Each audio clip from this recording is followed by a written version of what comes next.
Hola, buenos días. Estamos en Camiri, que es un restaurante afgano que hay en Benimaclet, en la calle Hipólito Martínez número 8, donde hacen muy buena comida.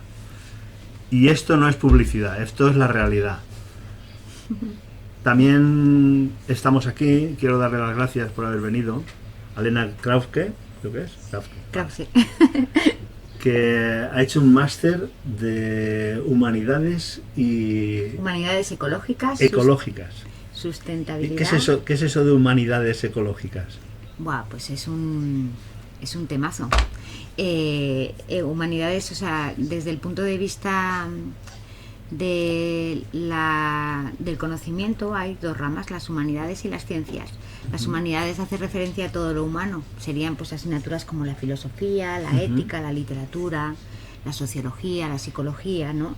Entonces, cuando este máster se denomina humanidades ecológicas, pues hace referencia a abordar las crisis ecosociales no desde el punto de vista de las ciencias, que es un tema inicialmente más trabajado, sino desde el punto de vista del humano, ¿no? Entender a las personas, cómo se organizan, cómo viven, para poder plantear alternativas a esta sociedad ecocida, ¿no? A eso hace referencia a humanidades ecológicas. Cuando dices ecocida, no es que nos vamos a guisar a nosotros, o sí, o es lo de cocido viene también de que Bueno, ecosistema, sí, asesinarlo, pero también de cocerlo porque nos va a subir la temperatura. no. No.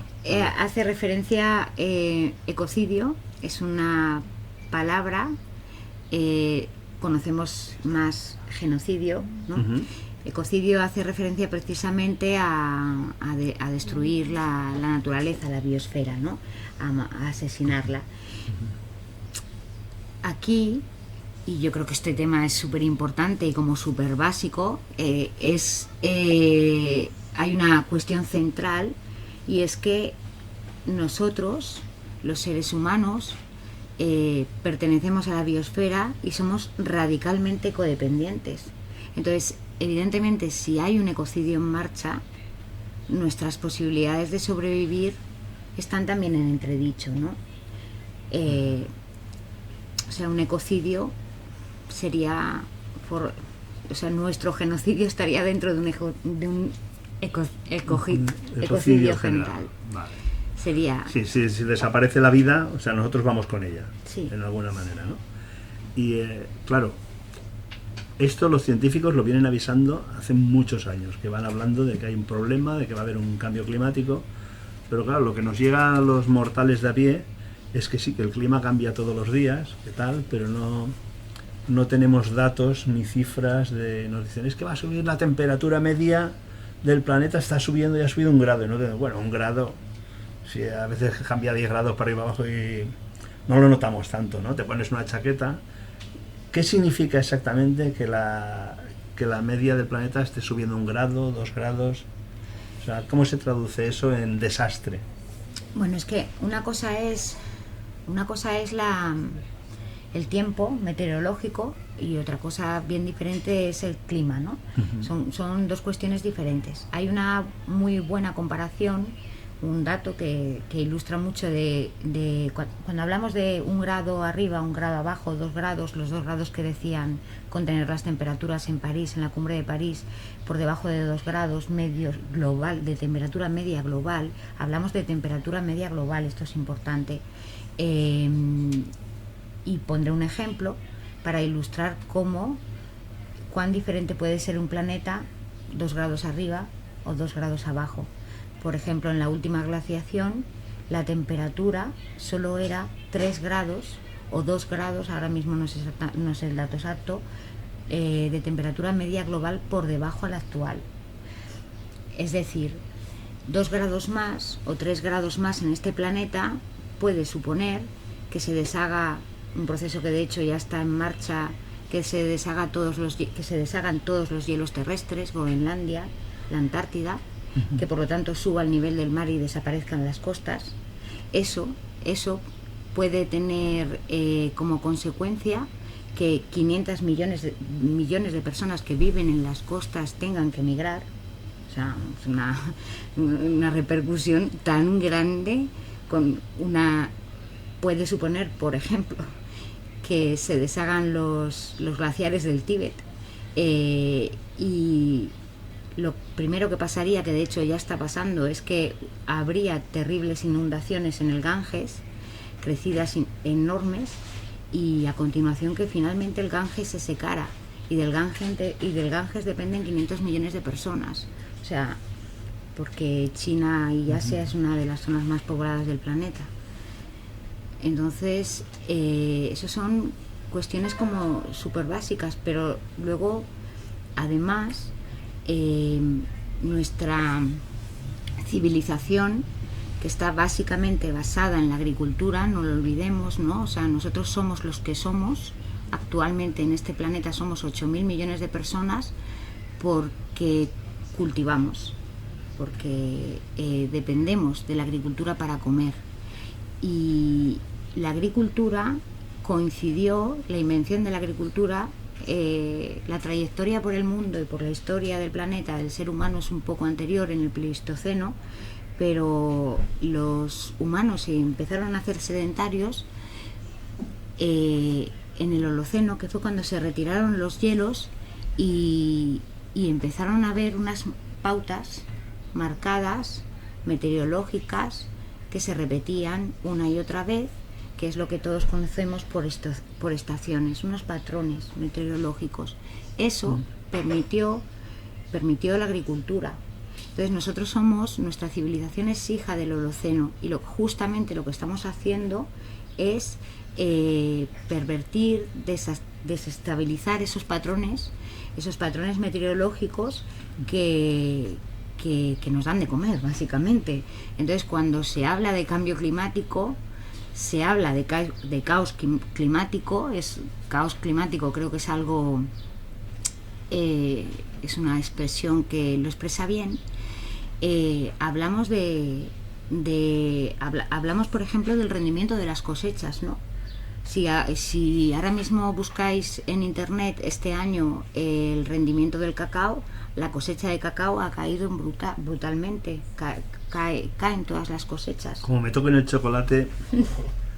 Pero vamos a ver, o sea, está subiendo la temperatura, ¿vale?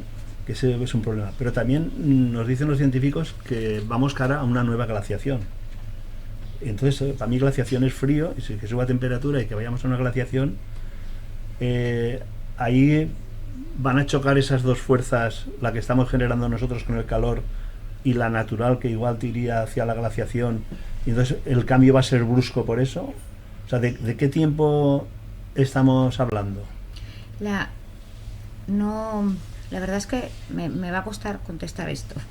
Me va a costar contestarlo, pero en un primer momento, o sea, el planeta está sujeto a unos ciclos, a unos cambios climáticos naturales que tienen mucho que ver con la posición del Sol, y con otra serie de cuestiones en las que no quiero entrar, ¿no? Porque el eje puede ser la inclinación del eje, ¿no? Sí. Que vemos que se mueve, que se va moviendo. Y entonces se supone, sí, exacto, se supone que en estos momentos estaríamos de manera natural en una época de enfriamiento planetario, pero la dimensión de las consecuencias de nuestra civilización petroadicta, es decir, la quema de combustibles fósiles y esto hay que mencionarlo y destacarlo y subrayarlo, y la deforestación masiva de todo el planeta, porque los árboles y las plantas y los árboles son verdaderos sumideros de carbono, es decir, las plantas capturan el CO2 atmosférico y lo inyectan al subsuelo a medida que se va descomponiendo, primero en humus y al final en combustibles fósiles, en carbón vegetal, petróleo, etcétera, ¿no? Entonces, hay dos procesos que hemos puesto en marcha de dimensiones gigantes que afectan al globo, al sistema terrestre en su conjunto, y uno es la quema de combustibles fósiles y el otro es la deforestación de las selvas tropicales. Esto está saturando la atmósfera de CO2. Estamos a 420 partes por millón. Cuando la última vez que hubo esta concentración de CO2 en la atmósfera, en el Ártico había palmeras. O sea, hace 2 millones de años, y en el Ártico había palmeras. En nuestras vidas humanas, en la pequeñita y corta historia de la humanidad, nunca jamás ha habido esta concentración. El límite de seguridad está en 350 partes por millón. Lo hemos pasado ya, o sea que nos hemos pasado ya de lo que son los límites. Sí, lo hemos pasado. No. Lo hemos pasado. Y el CO2 es... el CO2 es un proceso, o sea, es un fenómeno. Lo voy a explicar así como muy para andar de muy, bueno, muy didáctico, muy básico. No es como si los gases de efecto invernadero, concretamente el CO2, hay más, hay el metano, el vapor de agua, etcétera, etcétera, es como un abrigo, es un abrigo que envuelve la Tierra y la mantiene calentita. O sea, gracias al CO2, gracias que hay CO2 en la atmósfera. Sí, el efecto invernadero. Claro, el efecto invernadero.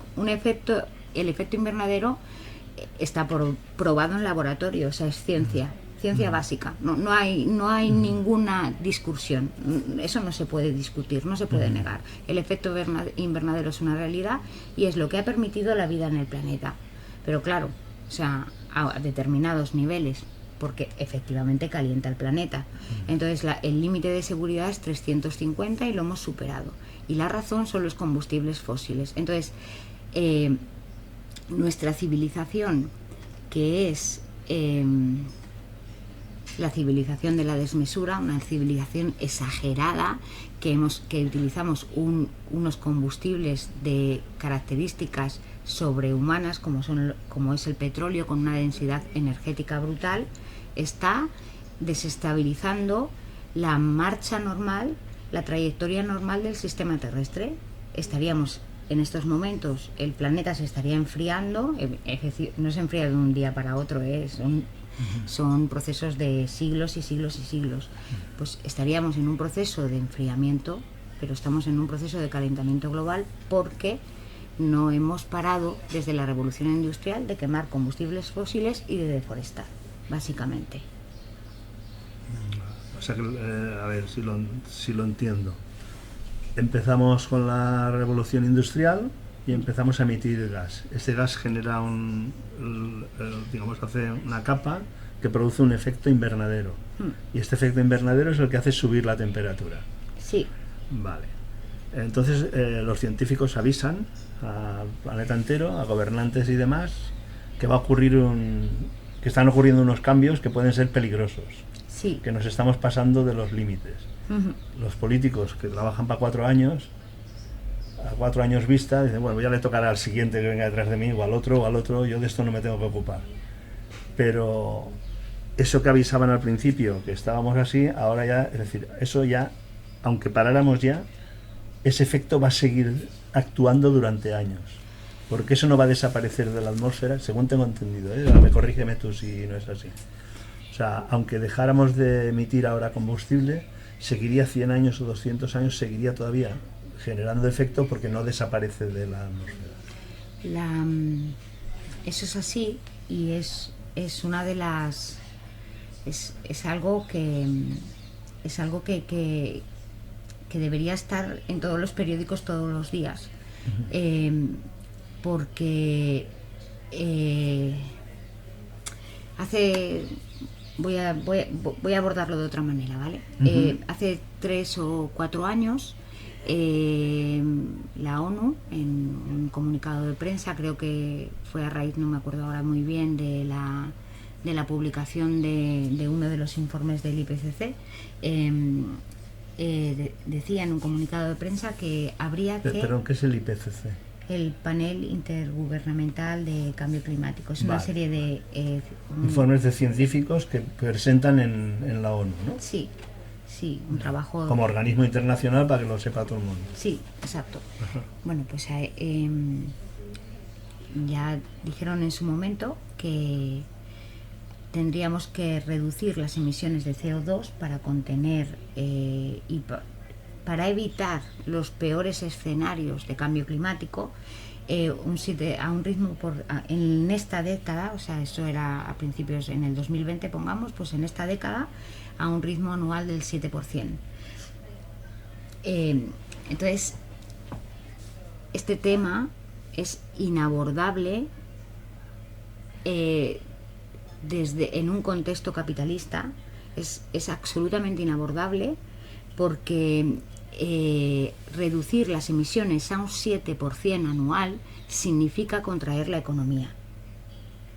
O sea, entonces, hasta que ese es el punto principal, el cambio climático es un proceso que está desatado, tendríamos que echar el freno de emergencia, que es una expresión que lo dice todo, pero echar el freno de emergencia significa entrar en algo parecido a una economía de guerra, o sea, pensar la sociedad exclusivamente en las necesidades verdaderamente humanas, que son escuela, sanidad, comida, cobijo. Centrar en eso y empezar a restaurar los ecosistemas y dejar de emitir CO2. Eso tendría que ser, como sociedad, como el conjunto de la sociedad, tendríamos que estar así, aquí especialmente en el norte global. Evidentemente, en el sur global, donde las personas viven con menos de $3 al día, pues tendría que hacerse un esfuerzo para que esas personas tuvieran vidas dignas y buenas. Es un tema que es inabordable por ningún político, lo puede presentar, es inabordable porque tiene tantos flecos en las vidas de las personas que al final, o sea, necesitamos una conciencia global que no existe y tendríamos que empezar por ahí.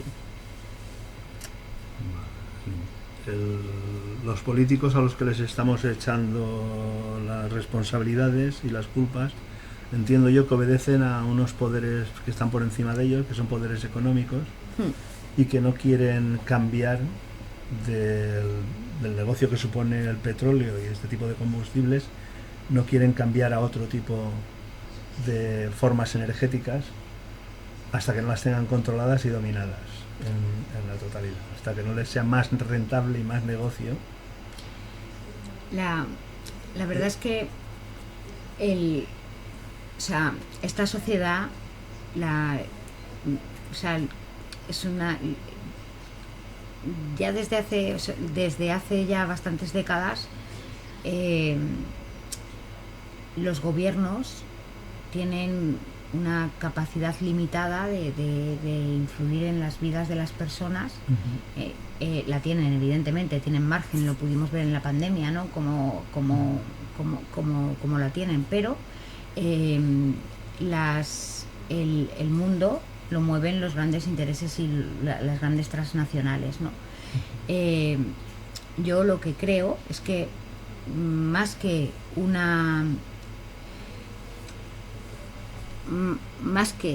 creo que el problema no reside tanto en querer cambiar las formas de hacer trabajo y de consumir energía.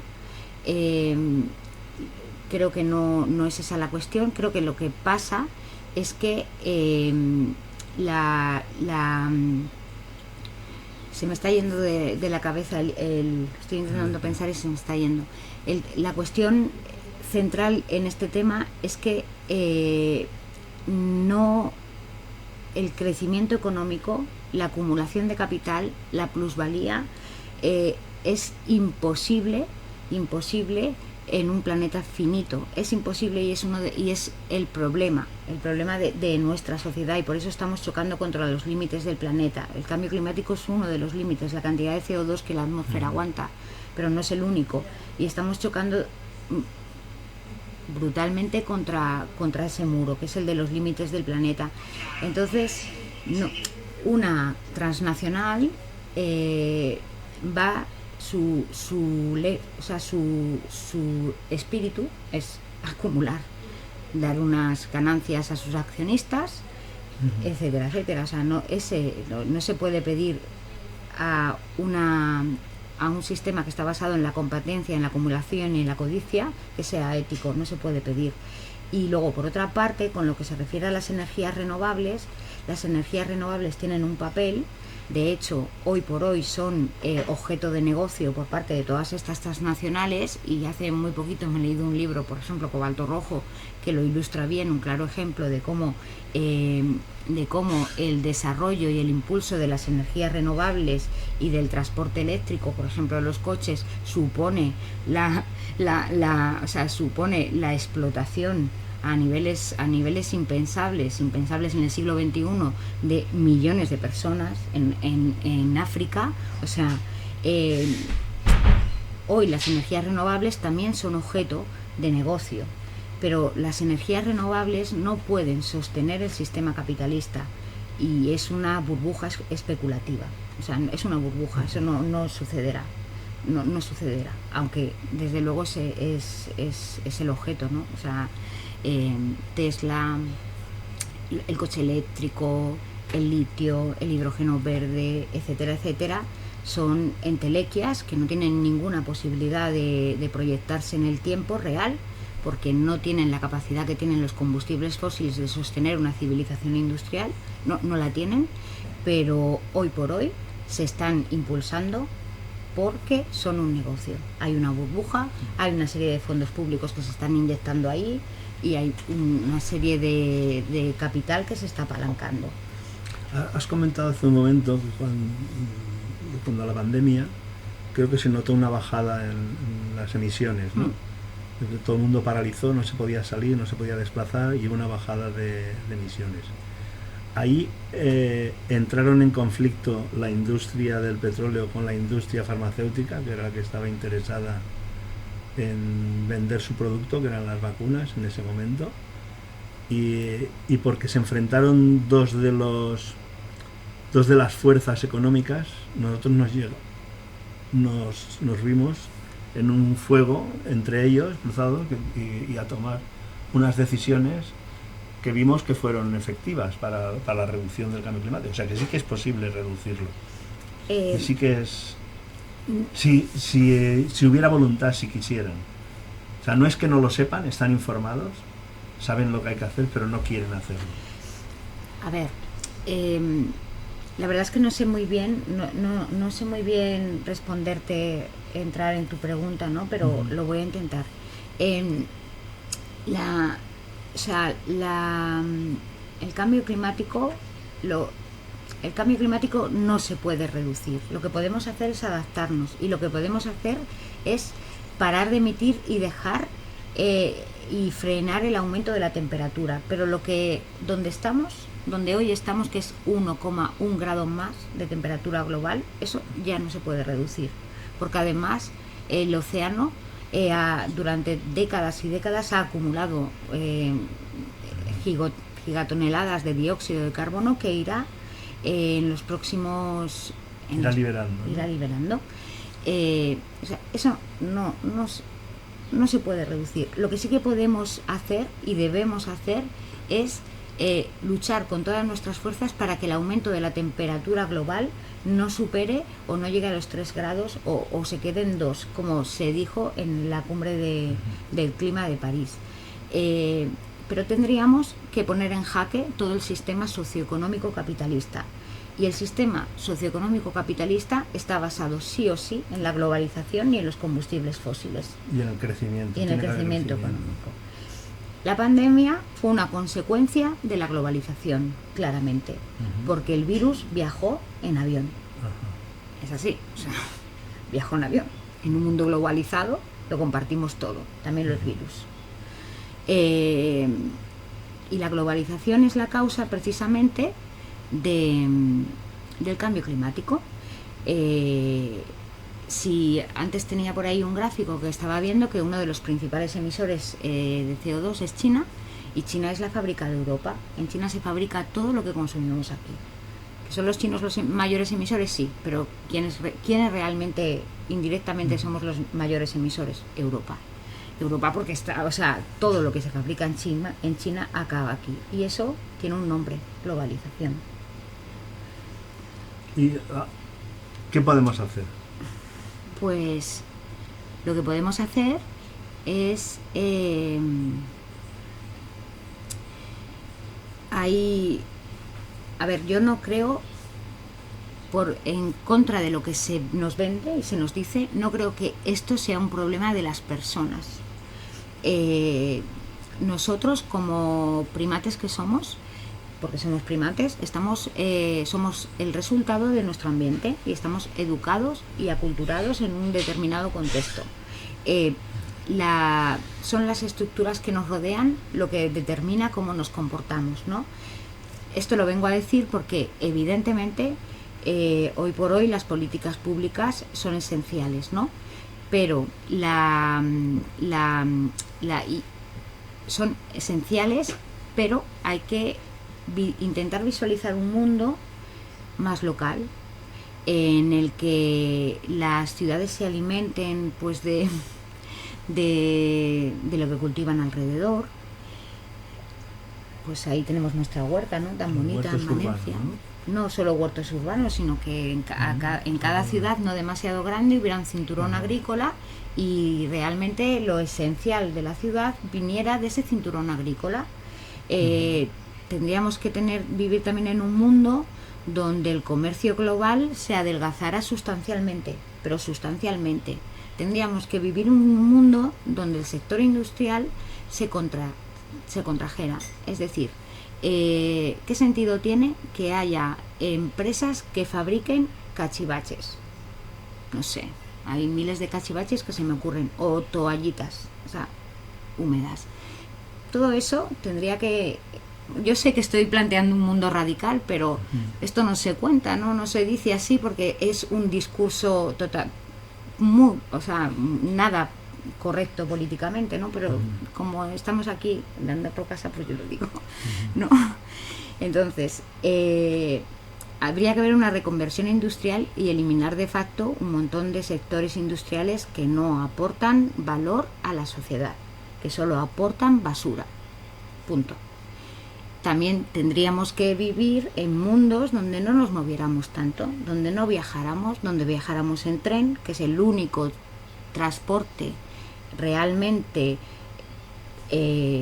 sostenible por dos razones: por su condición de colectivo y porque se puede electrificar mediante catenarias, y los recorridos más pequeños hacerlos en bicicleta o bueno, a lo mejor pues podríamos apoyarnos en algunos vehículos eléctricos pequeñitos, siempre colectivos, nunca privados. O sea, el coche privado, la fórmula del coche privado es algo que tenemos que desterrar. Todas las personas no tenemos por qué tener un coche en la puerta de nuestra casa, tenemos que aprender a compartir. Eso es central. El transporte es una de las principales emisiones, una de las fuentes mayores de emisiones de CO2, ¿vale? Y profundizando un poco más, la otra cuestión es que no podemos comer tanta carne. O sea, yo no voy a entrar porque creo que es un poco peregrino y también creo que intuyo, no lo sé, es una intuición y una idea que tengo, que creo que lo de comer carne más o menos irá siempre en función del barrio donde vivas, ¿no? Del territorio en el que vivas, por supuesto, pero evidentemente no podemos comer carne todos los días. Que una población mundial de 8.000 millones de personas coma carne todos los días tiene una repercusión en la biosfera brutal. Significa que estamos manteniendo una... no tengo el dato por aquí, a mí me gustaría mostrarlo porque el peso, básicamente, para que os hagáis una idea, el peso de los vertebrados terrestres de nuestra humanidad, las 8.000 millones de personas que somos, y nuestro ganado es un 80% del peso terrestre y solo un 20% de la vida silvestre salvaje. Es decir, lo estamos ocupando todo. ¿Y cómo lo estamos ocupando todo? Pues, bueno, todos conocemos cómo es la ganadería industrial, ¿no? Cómo tenemos a los pollos, cómo tenemos a las vacas, que es una de las principales fuentes de gases de efecto invernadero y una de las mayores injusticias hacia nuestros hermanos, que son los animales. O sea, no podemos comer carne todos los días. Tenemos que llevar dietas semi-vegetarianas. No voy a entrar veganas, vegetarianas, semi-vegetarianas, no. O sea, lo que solo digo que no podemos comer carne todos los días. Solo digo eso. O sea, no podemos. No podemos si no nos queremos merendar las selvas del planeta, básicamente. Así a grandes rasgos sería la sociedad que necesitaríamos. Una sociedad local, pequeña, que se mueva con su propia energía, que se mueva poco, que coma mucha verdura. Pero a ver, a la vez esta sociedad local y pequeña, si no hay globalización, no estaría conectada con las otras. Entonces, o sea, porque esto no se debe hacer a local, se debe hacer a nivel global para que sea una solución. Bueno, el que se haga localmente poco cambiaría, ¿no? A nivel global. Eso. O sea, el problema es global. El problema y la solución tiene que ser también local. Local y global. O sea, quiero decir, debería, yo tal cual yo lo creo, debería haber una gobernanza global y un acuerdo global de todos los países. O sea, mi opinión, no necesitamos más cumbres del clima. O sea, ya está bien de hacer cumbres del clima. O sea, ya todos sabemos lo que pasa. No necesitamos más cumbres del clima. La última cumbre del clima fue para que 3 payasos fueran a decir tonterías negacionistas. O sea, eso ya no lo necesitamos. Necesitamos cumbres en las cuales pensemos cómo poner en jaque el sistema socioeconómico y cómo organizarnos. Eso es lo que necesitamos. Necesitamos cumbres donde realmente pensemos cuáles son los problemas del planeta, vamos a intentar solucionarlos, vamos a organizarlos, vamos a hacerlo para que todo el mundo tenga vidas dignas. Y digo esto porque nosotros, los del norte global, deberíamos de crecer en nuestro modo de vida. Evidentemente, deberíamos de llevar vidas más sencillas, más locales y más sencillas, si me permitís la expresión, más austeras, que no significa más míseras, ojo, o sea, no significa más míseras, pero en el sur global hay un déficit de justicia que evidentemente hay que paliar y que además serán las primeras personas que van a sufrir o que están sufriendo por los efectos del cambio climático. Y si no, solo tenéis que entrar y informaros un poquito de lo que sucede en África, por ejemplo, ¿no? Que es algo brutal. Entonces debería haber una gobernanza global, pero luego las soluciones, o sea, debería haber como un acuerdo supranacional entre todos los estados, y luego me imagino que tendríamos que organizarnos de forma federada para hacer pequeñas bioregiones que fueran autosuficientes con los recursos, teniendo en cuenta el principio de solidaridad entre regiones, ¿no? Debería ser algo así, pero vamos, o sea, la verdad es que nunca me he puesto a pensar sobre ello, ¿no? Así muy a fondo. Ni tienes, históricamente tampoco puedes verlo, porque eso no ha pasado nunca en el planeta. Aquí siempre ha habido guerras, conflictos, robos de unos a otros. Estamos en un sistema que lo que pretende es un sistema extractivista, que pretende sacar lo máximo posible de incluso de los aliados que tiene al lado. O sea, si España puede sacarle algo a Francia o Francia algo a España, lo van a hacer. O sea, no se respetan ahí, no hay ningún tipo de aliado cuando se trata de eso. No. Y a mí hay algo que me preocupa, es cuánto tiempo tenemos, porque yo en esta gente no confío, que esos acuerdos, que se vayan a dar esos acuerdos ni en 10 ni en 100 años. No confío no ya en el ser humano, en las estructuras y los sistemas que tenemos así de organización global, ni siquiera de autorregularnos o de regirnos. O sea, funcionan con en principio son sistemas obedientes a gente que está por encima. Sí. Y no van a mirar por nosotros, no van a mirar por los seres humanos de a pie. Entonces, ¿cuánto tiempo queda para que les toque a ellos también? Pues les va a tocar a ellos, la misma miseria que a nosotros les va a tocar a ellos. Sí. Ellos creen que van a estar mejor preparados, pero va a ser de una medida tal el cambio que no les va a servir. Ningún tipo No. de refugio que crean que tienen, ni de alimentos, ni económico, les va a servir. ¿Cuánto tiempo hay para que pueda ocurrir un cambio, si es predecible? Porque igual ni siquiera lo es predecible.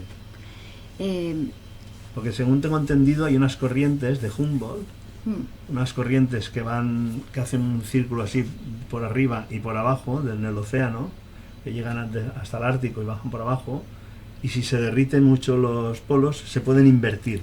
Sí. Y entonces ahí el cambio sería en cuestión de a lo mejor de semanas, un mes, habría una glaciación o habría un cambio muy brutal que obligaría a la gente a desplazarse de las costas o sea, nos va a pillar sin estar preparados, porque esta gente no está preparada. O sea, perdón. Sí. No, esta gente no está preparada, ¿no?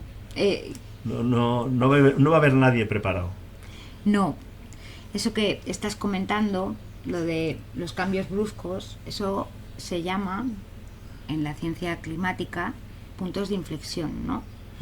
Que son momentos en los que pasas un punto de inflexión a partir del cual el estado cambia. Ya no hay vuelta atrás. Y no hay vuelta atrás. Además es como una cascada, Sí. De repente es algo que... Esos puntos de inflexión, uno de ellos es la corriente del Golfo, precisamente por lo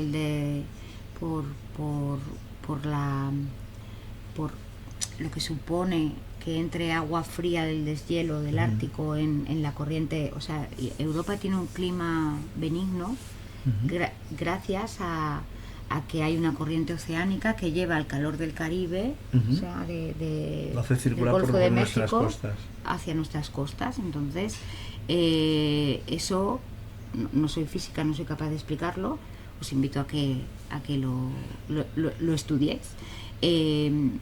Eso se da por una serie de variables. Una de ellas es la salinidad del agua y el agua dulce, y luego la temperatura, ¿no? Entonces hay una corriente. El hecho de que grandes masas de agua dulce entren en el agua salada cambiaría eso, ¿no? La detienen, y la corriente, y al detenerse la corriente, evidentemente el clima de Europa y del norte de Estados Unidos y Canadá se haría bastante más riguroso de Centro Europa.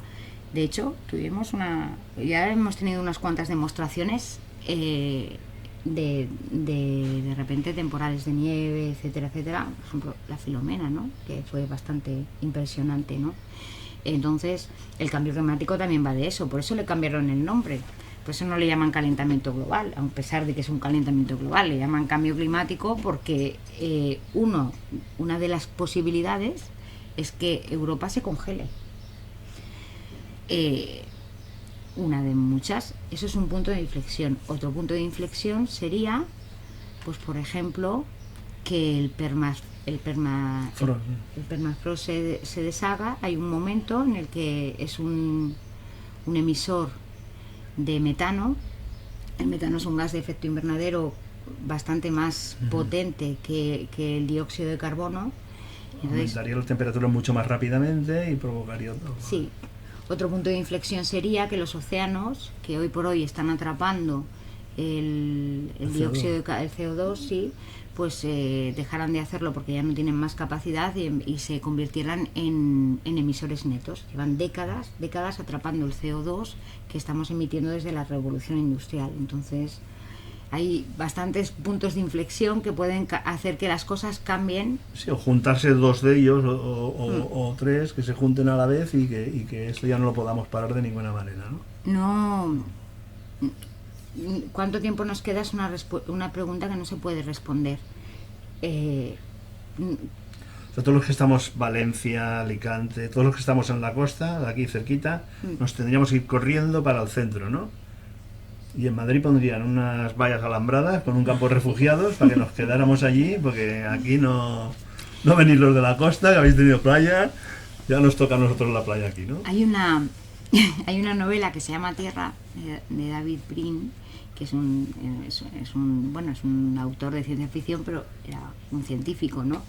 Que yo me leí en los años 80, bueno, que es brutal. Yo de verdad os recomiendo que la leáis, porque en los años 80, él la escribió en los años 80 y él describía un planeta Tierra en el cual había grupos de personas que habían decidido no comer carne, había una serie de pueblos que los llamaban los pueblos del mar, que vivían en plataformas en la costa, en el mar, ¿sabes? Porque habían perdido, o sea, el mar se había tragado sus tierras. Había también, vivían en una especie de sociedad de la vigilancia donde todo se retrataba. El libro estaba escrito en los años 80, ¿eh? Todo se retrataba con dispositivos electrónicos, etcétera, ¿no? Pues eso puede pasar, pero eso tardaría en pasar. Antes de que realmente el mar llegara a las puertas de Madrid, pasarían muchos más desastres, ¿no? Porque de entrada no hace falta que el mar entre tanto, ¿no? O sea, solo con que entre 1 kilómetro o 500 metros, el desastre ya es mayúsculo. bueno. Se salinizan acuíferos, se multiplican las inundaciones, las tempestades, muchísima gente vive en la costa, se arruinarían todos los cultivos del arroz, que es, junto con el trigo, parte de la base de la dieta de gran parte de la población mundial. O sea, realmente... Sí, he oído de que hay gente que se está yendo a África a comprar todas las riberas de los ríos, todas las tierras que pueden, porque han visto que el arroz es el alimento que más se consume en todo el planeta, y están comprando sin parar tierras a las orillas de los ríos, desplazando a la gente que vive allí en los pueblos para hacer cultivo intensivo de arroz, porque lo ven como un próximo gran negocio, ¿no? Lo de África no tiene nombre. Eso se llama acaparamiento de tierras, y en África llevan unas cuantas décadas sucediendo. Sí tiene nombre y sabemos cuál es el nombre, Sí. pero no lo vas a oír en los medios de comunicación. Nosotros sí podemos decirlo. Sí. Eso es ir a robar, ir a matar y a no tener en consecuencia a la gente que hay allí. Es un genocidio. Son asesinatos de muchas Sí. personas. Un genocidio es asesinar a muchas personas sabiéndolo y a conciencia. Porque genocidio para mí ya es una palabra suavecita, por Ya. lo que significa. Hay que decirlo, están matando a muchísimas personas, mujeres, niños, y genocidio es una palabra muy suavecita para describir el horror que supone.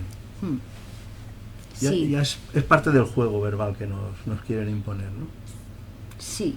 Bueno, pues espero que esto haya sacado a algunas personas del tema obligatorio de esta semana, que es de un tal Sánchez, que no nos interesa para nada, y que creo que hay cosas más importantes de las que podíamos estar hablando si no nos distrajeran con estas tonterías. No sé cómo vamos de... Bien, pues bien, sí, claro. Sí, Muy bien. vale, ay, qué bien. Disculpad. Preguntas del público, ¿no? Sí, ¿alguna pregunta? No sé si quieres añadir algo más o si queréis preguntar algo. No, la verdad. Hemos hablado mucho, ¿no?, de muchas cosas. Sí. Y acabar con algo optimista. ¿Eres Bueno, capaz? Sí. Después de- Bueno, a mí la verdad es que me gustaría decir una cosa, que es que realmente uno de los trabajos de nuestro tiempo, y eso no es algo que sea cosa de ningún político, ni de ningún partido, ni nada por el estilo, es trabajar realmente en reflexionar de manera colectiva, de verdad, en cómo satisfacer las necesidades humanas sin comprometer las bases de la vida en la biosfera. Esa pregunta, que debería ser una reflexión colectiva, es algo que está al alcance de todos nosotros. Y os voy a poner un ejemplo, ¿no? Un ejemplo que además, aquí tengo a mis super amigos cicloturistas, que no veis, pero que están aquí a mi izquierda. Y bueno, uno puede viajar, puede salir de su casa, subirse a su bici, ponerse unas alforjas detrás y recorrerse toda España, ¿no? Puede tener una experiencia vital extraordinaria, y además cuando termina el viaje es más fuerte, más feliz y está más saludable, ¿no? O uno puede hacer exactamente lo mismo en moto, en una moto de estas, así, una Harley y tal, ¿no? O en coche, o en avión. ambos actos suponen satisfacer una necesidad humana, que es la necesidad de conocer, de explorar, de moverse, etcétera. Pero ¿tienen el mismo impacto? No. Pues sobre eso, sobre cómo satisfacer nuestras necesidades, sobre eso sí que todos podríamos reflexionar. Ahora que estamos aquí con algunos cicloturistas, ¿se ha estudiado una manera ergonómica de la bicicleta? Porque yo veo la bicicleta y me entra dolor de espalda de verlos todo el rato así. O sea, he visto bicicletas, hay gente que va tumbadita, que va dando los pedales. O sea, ¿habéis tocado ese tema o cómo lleváis los riñones? Mira, pues hemos venido aquí en bicicleta y yo he alquilado una aquí en Valencia, porque no tengo, yo soy de Bilbao. Ah, ¿eres de Bilbao? Sí, hombre. Sí, entonces, la que he alquilado, vengo como un señor, vengo con la espalda derecha, el manillar así. Ajá. Solo había ese modelo en la tienda de alquiler. Ajá. Y cuando he terminado he dicho, bueno, cuando he aparcado he dicho, jo, esto es otra manera, porque yo siempre voy también echado hacia adelante, ¿no? Pero con esta he dicho, oh, pues igual con el tiempo voy a tener que ir una Harley Como un señor. bicicleta, ¿no? adaptándome a la edad. O sea que existen bicicletas para todas las edades y bueno, y tamaños, ¿no? También. Muy bien, pues nada, muchas gracias por haber estado aquí, muchas gracias a vosotros, esperamos no haberos importunado mucho en vuestro domingo y podéis verlo cuando queráis en YouTube, aparte de este directo que ha sido en Twitch, y vamos a seguir emitiendo. ¿Hasta qué hora vamos a estar emitiendo? Pues hasta las 5:30 o así. Hasta las 5:30 o así en directo, aquí en Miri, el restaurante afgano de Benimaclet. No hay otro, que yo sepa. El único restaurante afgano de Benimaclet, Camiri. Muchas gracias. Pues nada, Muy bien. hemos terminado.